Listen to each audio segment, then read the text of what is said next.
going on, guys? It's Panana here. We are actually going to review day one, just day one of Oceania Regionals or the championship. We're of course going to review days 2 and the finals. However, day 1 is where it all begins. So round 1, or it is round 1 of the top cut. We got Henry Rich, which I'm just going to call him Rich, because Rich is an amazing last name, versus Gabriel Ugarte Madeira. I'm not going to pronounce everyone's last name. From here on out, that's my first time and only time pronouncing everyone's last name. So first thing you notice is that Henry has a really cool team. He's got great Tusk in there. He's got Golden going there. He's got Dragonite. He's got a lot of staples. Henry also has Amoonguss for Trick Room. Gabriel is looking the same way, right? It's looking like you got Amoonguss and King Gambit for Trick Room. Everybody else prefers to have some speed. Neither one of them have Trick Room or Tailwind. So it's looking like a relatively, close, fair match. So honestly, what I noticed first is Rich's team was a perfect match against Gabriel. Gabriel had he had Garchomp, which had several weaknesses and very little strengths into Rich's team. Look at how fast that first match was. I skipped ahead all of 5 minutes, 10 minutes? Not even 10 minutes long that first match was.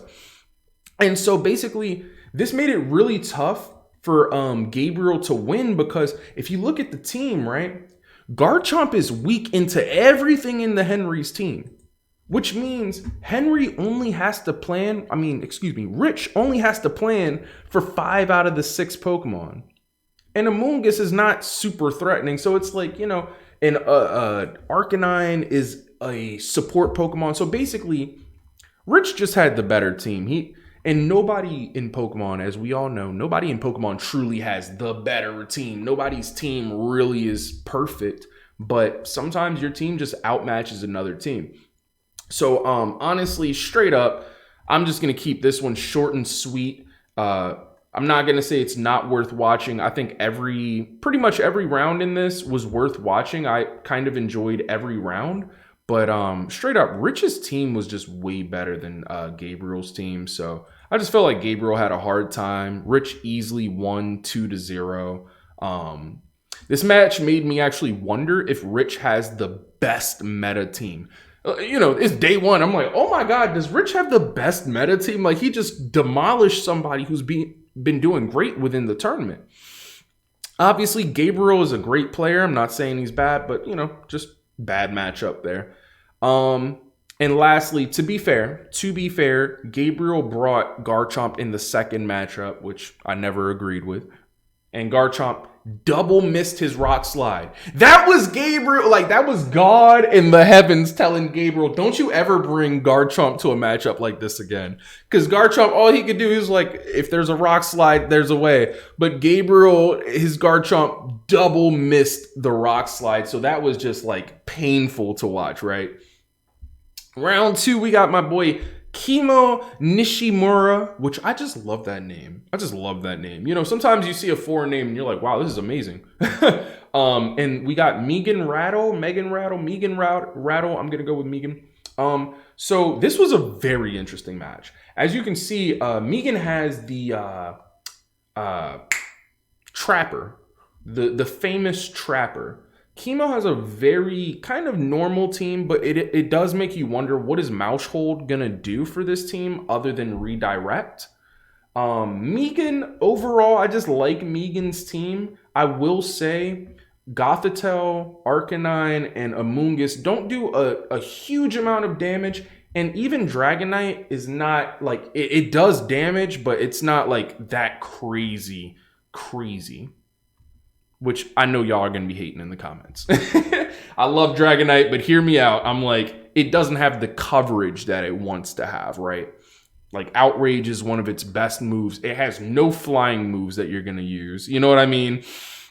And so basically with this match, and again, I'm just reading off of notes from my phone, guys. So I'm trying to give it to you quick. I'm trying to give it to you fast. I'm trying to recap what happened in the matches. I'm also trying to recap these teams as efficiently as possible. That way, if you watched it, you can get a nice review and reminder of what happened. And if you didn't watch it, you can get the gist of everything that happened, right? So turn one, Kimo brings a super passive lead. So Kimo, my boy right there. How do you even bring a passive lead? Obviously, you bring mouse hold and maybe, I don't know, King Gambit or something.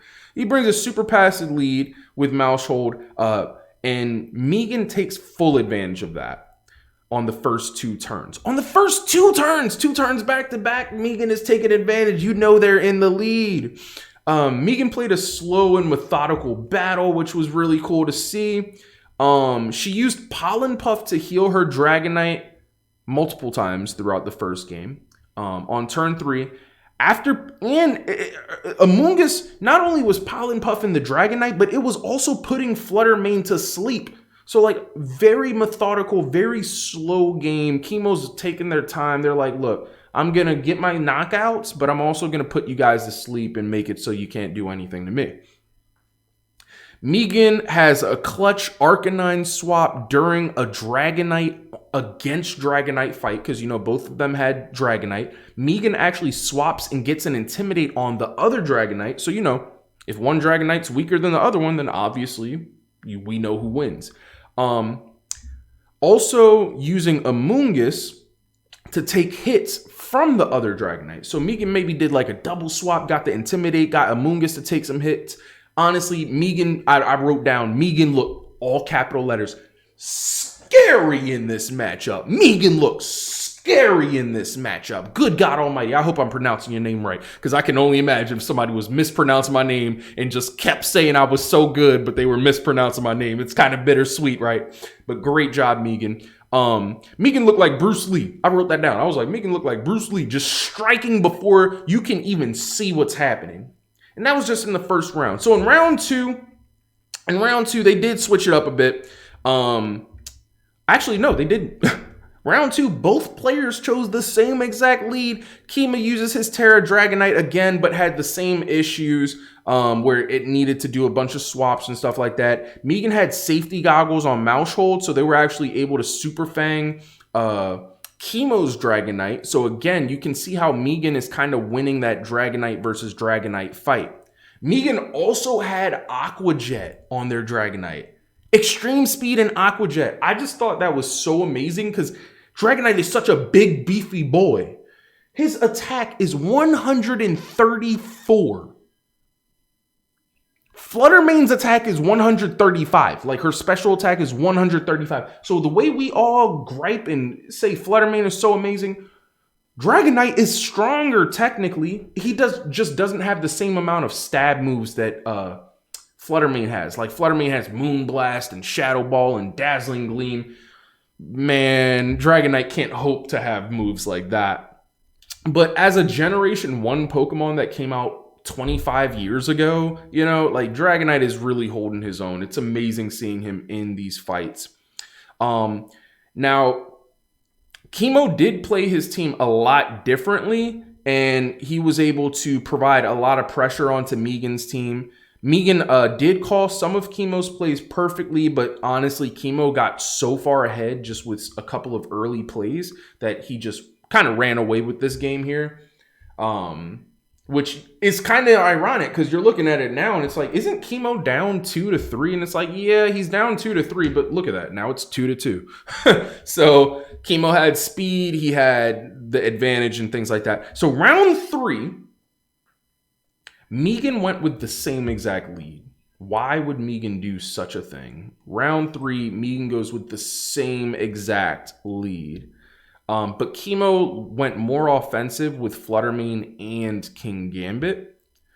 Kimo's Fluttermane is actually one-hit KO'd because it had no Sash and no Booster. I don't know what the heck item Kimo had on their Fluttermane, but it had no Focus Sash and no Booster Energy. So it just got straight up one-hit knocked out. And unfortunately, King Gambit doesn't do enough. Me personally, I like I like everything about King Gambit except for its VGC prowess. I like its VGC prowess because I'm like, it's better than Starmie and Espeon, who are two of my favorite Pokemon. I love Starmie and Espeon, and King Gambit straight up is better than them.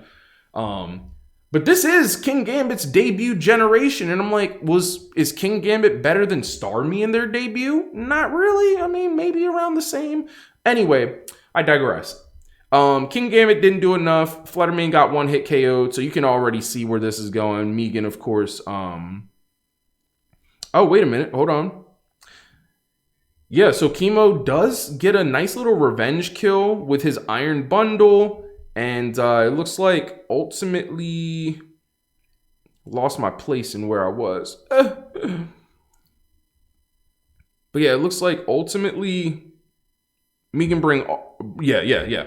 Duh. Like I was saying, Kimo won. Kimo won pretty handily. Meaghan had Arcanine and Amoonguss, which I made a note about that in the beginning. Meaghan only had 3 Pokemon that had a lot of offense, and he only had 2 Pokemon that I trusted in their offense. You know what I mean? Like, it was only 2 Pokemon that I was like, oh yeah, these can do good damage. So next thing you know, we've got Ben Madigan against Gavin Michaels, Gavin Michaels, I've heard about him several times. I have heard about Ben Madigan a couple times too, and it looks like he's a native to Australia, so he was actually, living his best life. It's like a local event for him. I don't know how local, because Australia is an entire continent. It's like saying, I'm in Maryland, but there's a local event in California. You know what I mean? So to be fair, there's that. Let's look at the teams here. Gavin Michaels is he's rocking rain. Gavin Michaels is bringing out the rain, which I know everybody, when we first saw that, we were like, nope, you're not winning the tournament with weather. You're not winning the tournament with weather. But on the other side, Ben has sun. He has sun. To be fair, we recognize that Torkoal is I don't know. Which one is more of a threat to you guys? Tailwind with Pelipper, who can set it up on its own, or Torkoal, who requires a Trick Room. You know what I mean? It's definitely a bit of a toss-up. So what I went ahead and did here is I wrote down, due to the open team sheet format, both players played outside of the box on turn 1. Both players did stuff that they don't normally want to do with their teams. And you can see that these are pretty normal teams. It's Indeedee, Armarouge. We got the flip turn going on. We got the Pelipper going on. They're pretty normal teams. These are somewhat like Series 1 teams. So both players had to play outside of the box due to the open team sheet format. Ben brings Indeedee and Armarouge, but goes for Trick Room and swaps the Indeedee for Iron Hands. Gavin doubles into Iron Hands, who was Indeedee, by... Terra-ing his Palafin. So turn 1, he terrors his Palafin before even trying to swap it out. He uses Wave Crash on his Palafin instead of swapping his Palafin out in any way, shape, or form. Palafin actually got a critical hit here, so it felt like it was, hero form. But Dragonite couldn't clean up. So Dragonite next to Palafin couldn't clean up the Iron Hand since Palafin didn't change forms yet. Gavin uses Ice Spinner Dragonite amazingly to remove the terrain. So that's a nice way to get rid of Indeedee Armarouge, remove the terrain with Ice Spinner. And he does it again after Indeedee swaps in. So Indeedee wasn't even on the field the second time. And he used the Ice Spinner knowing that Indeedee was about to swap in. So that was just insane. Ben at this point was so far behind. He tried to make reads, but the reads just didn't work out. You know how you make a coin flip read and you're like, they're probably not going to do this, but if they do, it gets me back in the game. Ben was trying to do his reads, but Gavin was like, I'm not having it. Gavin really won with his Amoonguss and Dragonite combo, which he just brought out the Amoonguss, as you can see. Ultimately, it was amazing, an amazing match. This personally was my favorite match since the start of all of the matches. This was my favorite one, and this is the 4th one total. So in round 2, both players had to swap their lead out a bit, but again, Gavin's Ice Spinner Dragonite just demolished this team. It stopped him. It stopped Ben from having the double expanding forces and things like that. Gavin also had priority, which allowed him to survive throughout Trick Room. So he destroyed the Trick Room terrain. He had priority. You see Baxcalibur and Dragonite both had priority on Gavin's side. So it's like, he destroyed the terrain and then had priority, so the Trick Room didn't even matter. So Gavin just played this beautifully. Also had a really nice team. I did write that Amoongus just ran through the Ndidi and Brute Bonnet while under Trick Room. So I did write that for Gavin's team, Amoongus was actually the MVP. Amoongus was, to me, the most valuable player on Gavin's team. And give me one sec because it looks like this is glitching out a little bit. All right, there we go. We're back. All right, so for the next match, we had Sam Pandelis versus Chongjun Peng. You already know. Everybody who plays Pokemon knows how good Chongjun is. And so Sam had a very cool team. Of course, he has Garganacl, which I love Garganacl plus Mimikyu. Maybe it's just G-Sock Lee who made that popular, but I just love it. I thought Sam had a really cool team because, like, Garganacl you don't see paired up with Roaring Moon much. I don't know if I've seen Roaring Moon paired up with Amoongus much. Iron Bundle and Amoongus are pretty popular Pokemon. Mimikyu, Iron Hands, the rest kind of round out pretty popular Pokemon. Chongjun Pen, I don't know why, but this team just felt like it was going to win the tournament. Like, when I just look at this team, I'm like, Talonflame is an amazing support Pokemon. Arcanine is amazing support Pokemon. Goldengo is very slow, but if he can get started, oh my God, amazing. Maybe Fluttermane over Goldengo, but if you're looking for like those defensive capabilities, then you probably want to go with Goldengo. It's got, of course, the Dondozo, Tatsujiri, and Palmot.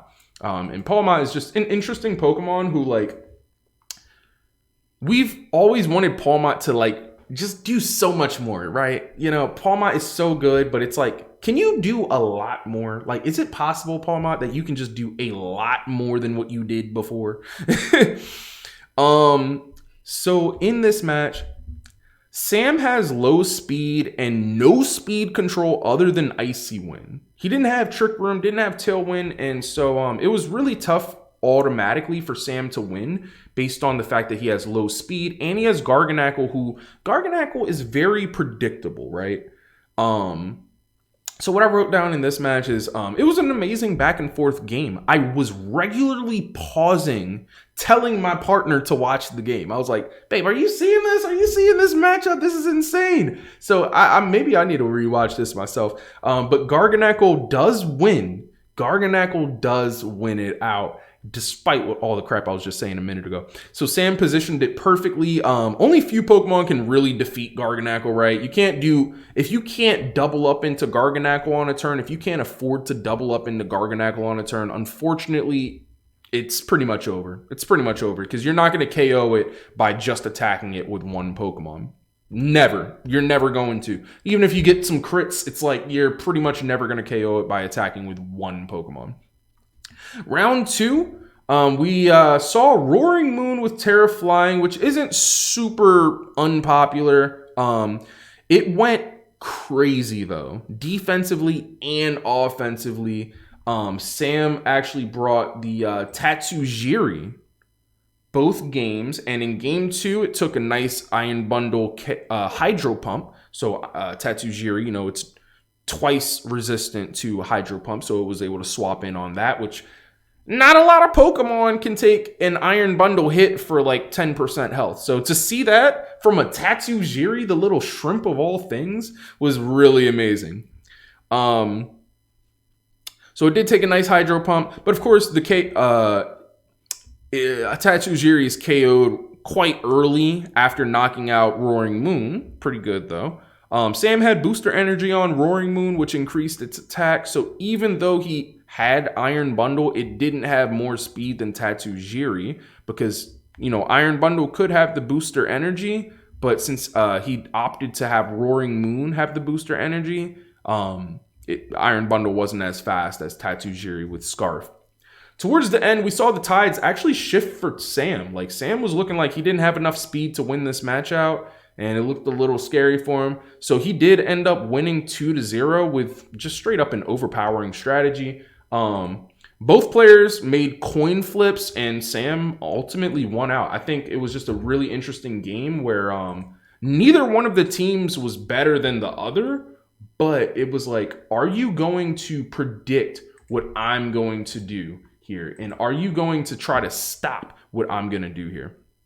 All right, so next match, we got Marco Silva, which I was super happy to see. I'm always happy to see, someone of my color, or I'm guessing maybe he is, in a matchup. And then we've also got, I'm going to mispronounce this, so please excuse me, Aurelien, Soula.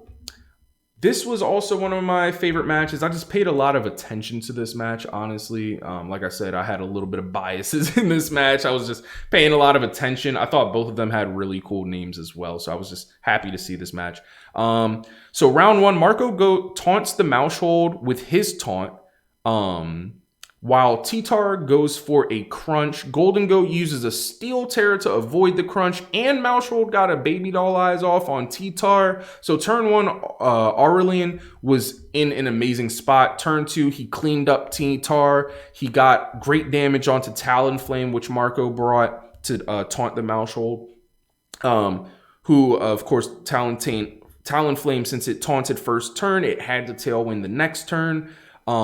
Because it was going to get knocked out, Marco brought Iron Bundle and Fluttermane in the back, who appreciated the Tailwind support, but he was already so far behind. Aurelien had pulled so far ahead that, he just won that match. Round two, very short notes, very short round. Marco brought Tusks in the lead for more power, which was honestly all that he needed to turn the tides. Aurelien brought the same core 4, so Marco was able to easily maneuver through that core 4 and win. Round 3, same leads as round 2. Both players bring the same leads, but both players make different move choices, and they have to, right? They can't just expect to win or lose based off of this. Marco tailwinds immediately, realizing Follow Me is not a threat. Follow Me is just not much of a threat. Like, you don't even have to taunt this guy. Follow Me is not a threat on Mousehold. Aurelien turn 2 is forced to make a swap or take a double KO. He makes the perfect play, bringing Dragonite to avoid Earthquake from Tusks, and he brought his and protecting his Mousehold. So he brings out Dragonite, he protects him on Mousehold, excuse me guys, and the Earthquake doesn't do anything. This game had a little bit of back and forth for sure until Aurelien won a Tusk speed tie. So this one did kind of come down to a speed tie. And Aurelien began leading 3-2 after winning the speed tie. Marco was defeated by Aurelien's extreme speed Dragonite, and it took hits and had massive power with priority, obviously. So the Dragonite actually was pretty clutch in this matchup for Aurelien. It did take some hits in round 3 that maybe we didn't expect it to survive initially. And it just got the job done. Next match, we got Stefan, Mott, and Alex Underhill. Both players bring Talonflame in the beginning of the match, but Stefan didn't Tailwind on turn 1. And you see right there, his Talonflame is knocked out. He was KO'd on turn 2. So that means Alex Underhill ended up with Tailwind, and Stefan Mott did not have any Tailwind. Stefan Mott actually, I can't remember what he tried to do. Maybe get a cheap Brave Bird. Yeah, that's what he tried to do. He tried to get a Brave Bird into Fluttermane, but Fluttermane teared into Steel type, so Alex was actually safe from that. So it was really tough early on. I wrote that down. Alex had Steel Terror on Fluttermane, so Stefan wasn't able to KO Fluttermane after 4 attacks. It used 2 Make It Rains, it used Brave Bird, and the Mousehold was burned by Alex's Talonflame, and Mousehold tried to use Beat Up on Fluttermane. I've never seen Fluttermane survive 4 attacks. Like, the 5th attack knocks it out. I've never seen that before. I don't know if Alex's Fluttermane has additional defensive bulk since it has Tailwind. I kind of doubt it, but all in all, Alex just dominated on the first turn. Stefan really went for a cheeky turn 1, and it really would have paid off for him if it worked. So, it is what it is. That's what Pokemon is about. It's about making those coin flips. It's about making risky calls sometimes and seeing if you can come out in front. This does go 3 rounds as well, so Stefan is not a scrub. Round 2, Stefan brings Tusk in Realizing, he brings Tusk in front, realizing how great it was. Stefan also almost got a double KO. He again doesn't go for the tailwind on the first turn. Both trainers get a KO. Both trainers trade a knockout and have a Pokemon that are practically on 1 HP. So Stefan almost gets the double KO. Alex almost gets the double KO too. Turns 2 and 3 were all about positioning. Both players using protects and swapping out Pokemon on both turns 2 and 3. Alex ended up getting a double KO with Dazzling Gleam on turn 3. Since he was doing all those swaps and stuff, he was like, screw it, let me like use a spread attack since I can't hit 2 Pokemon at once, but now I can. And Stefan had to throw in the towel after an early match, honestly. Had to throw in the towel after an early match. I did write out, hold on, my bad. Let me go back to round 1 because Stefan actually won round 1. I was like, wait a minute, if he lost both. Anyway, Alex dominated this matchup in round 1, but Great Tusk came out and swept Alex's final 2 Pokemon. It looked impossible for Stefan to win for a moment, and I couldn't believe that he won. Those are the notes that I had. So round 2, it makes sense that Stefan leads with Great Tusk, knowing that Great Tusk is the only reason why he won the first round. Round 3, Stefan brings Annihilate and Maushold. So just a complete 180 from what he had before. Annihilate and Maushold is just a complete 180 from what he had before. Alex goes for Taunt instead of his famous turn 1 Tailwind. This made me nervous. I was like, Alex, are you sure that you don't want to just Tailwind turn 1 like you are used to? Turn 2, Alex doubles into Annihilate, who made an obvious protect.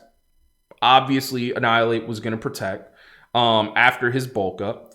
This gave Stefan a free swap into his Talonflame. The Steel Terra Fluttermane ended up getting squashed, of course, by Annihilate. Stefan actually got so many coin flip calls correct, and Alex just straight up couldn't fool him on round 3.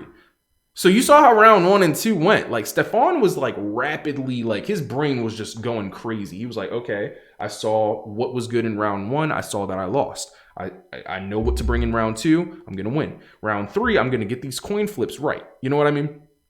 So Alex made a smart play for a double KO near the end. He needed this though, because Alex was actually down 4-2. He was down 4-2. He was about to lose 4-0, and he made a really smart play, got a nice double KO to get him back, in the game. But Stefan still had the lead and ended up just cleaning up this match beautifully. I really felt like Stefan played flawlessly in the 3rd round. And honestly, I'm not going to lie. Like, I'm reading back my notes. I'm almost surprised that Stefan didn't win the whole tournament or something. Because I'm like, the way he got better and better and better after every single game is really insane. That's so insane to me. That is so beyond bonkers to me. So we are just going to go ahead and check out Cybertron VGC now as well. Let's go back to this. So Joseph Ugarte versus Justin Burns, which I thought was a really cool match. I don't know if Joseph makes content, and I probably should, but I know that Justin Burns, I think he makes some sort of content. Joseph had a pretty standard team. We've seen this team throughout the contest before. I don't really see a lot of weak links on the team, except for I'm not sold on Gambit. Justin Burns also has Gambit. And yeah, I think both of them have pretty similar teams, just a lot of power, decent speed control options. I guess Joseph actually does not have a speed control option, so that is something to look out for. So on round 1, I noticed that Joseph had brought straight up offense. He brought out his Iron Bundle and King Gambit. Justin had Fluttermane and Talonflame, so some offense there. But he immediately swapped out Talonflame. He was like, you know what? Justin is so smart, because he was like, you know what? Joseph doesn't have access to Tailwind.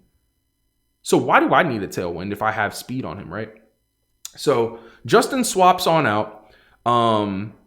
For his King Gambit, that way he can kind of equal the playing field. It seemed Justin was fighting for his life, though, at this point. Like, Justin was just fighting for his life. He was trying to avoid losing, I felt like Justin was trying to just not lose.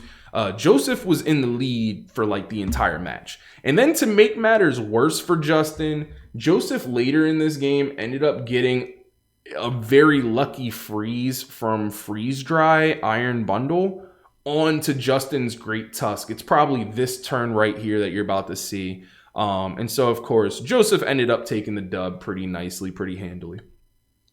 Round 2 was very, very exciting, super exciting. Both players played really well. Joseph was more prepared and focused, I felt like. Justin had to constantly swap in the early turns of the game, like turns 1, 2, and 3, and you never want that. You know what I mean? You never want a situation where you're not getting any pressure in because you're forced to like reposition your team. That doesn't mean that Justin is a bad player. I would say either one of two things happened. Either A, Joseph had the better team, or B, here's the freeze, maybe, or B, there's the freeze. Or B, look at their faces and reactions. Or B, not just the better team, but, you know, Joseph was better in the team sheet format. You know, he was like better at reading your team sheet. He was also better at selecting what Pokemon he was going to bring to the matchup. All right, so we got our final 2 battles here. I know it's been pretty long, but this was a like 9-round event. So I tried to, you know, really make sure that we're getting all the information. We got Collin, and Collin is he is definitely a YouTuber. He has The Battle Room, I believe is the name of his channel. And we got Eric Rios, who is also personally one of my favorites. I really enjoy Eric's teams every time that I see them. So round 1 was just straight up another solid game, another really solid game.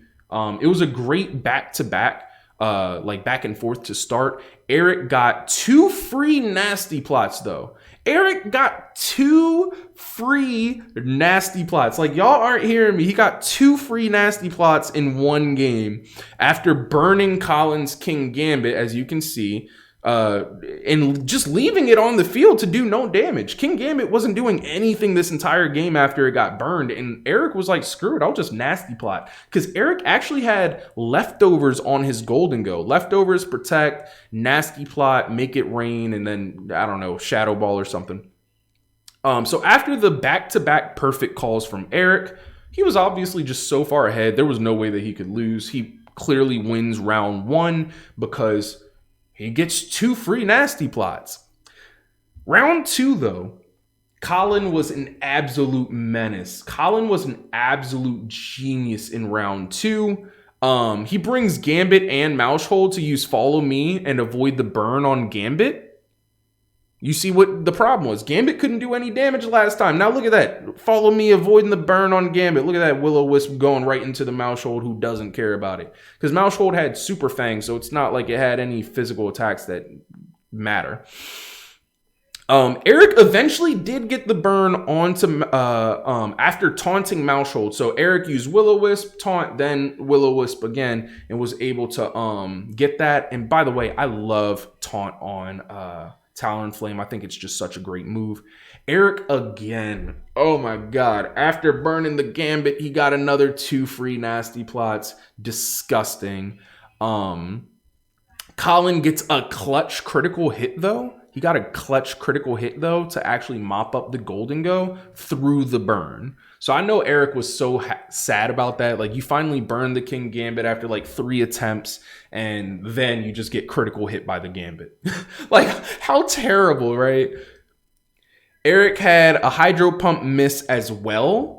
But overall, game 1 was so close so that when a few things went right for Collin, like specifically that crit, once that crit went right for Collin, it was like that was all he needed to win. Honestly, RNGesus was just smiling down on him. RNGesus was just smiling down on Collin for sure on this game, allowing the Hydro Pump to miss and allowing the crit to happen for him.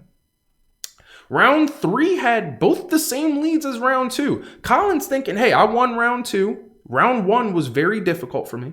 Eric is thinking, hey, you barely beat me in round 2. You won round 2 because of RNG. I'm going to go with the same team as round 3 and see if round 2 and see if I can beat you round 3. Both players changed up their strategy a little bit, and Eric got the burn immediately because Collin did not do Follow Me. Collin doubled into Talonflame but didn't get the KO. Eric again gets his 2 nasty plots. So just to explain, Eric has gotten 2 nasty plots every single game this set. Insane. Eric gets a clutch rock slide flinch onto Fluttermane in the late game. Eric, the next turn, got a double protect to work for him. So basically, the RNG flips right back into Eric's favor. The final 2 turns were honestly just insane. And Collin's last 2 Pokemon had clutch red health survivals. It was absolutely worth watching. I don't even know. I didn't even write down who won. I'm guessing that Collin won based off the clutch red health survival. So I'm going to say that Collin went ahead. Yep, he won that match for sure. Red health survivals, very clutch, absolutely insane. I know Collin was losing his mind when he won that match. So I was happy to see it. You know what I mean? For sure. Last game in, we got Luke Curtale versus Zackary Thornberg. Both very similar or simple teams. Both are honestly very Series 1 type of teams. If you look at it, Luke actually does not have a single Paradox Pokemon on his team. He's just straight up got a Series 1 team. Zackary has only a single Paradox Pokemon on his team. And you can imagine Fluttermane was probably Golden Go back, in Series 1 for Zackary's team. So these were super, super common teams. It was a nice way to round out the day to see things that you're familiar with. Round 1, Zackary made some really weird, questionable swaps, very odd, and he was very passive on his early turns. This allowed Luke to actually get their beat-up Annihilate strategy working perfectly because Zackary just wasn't doing anything to stop it.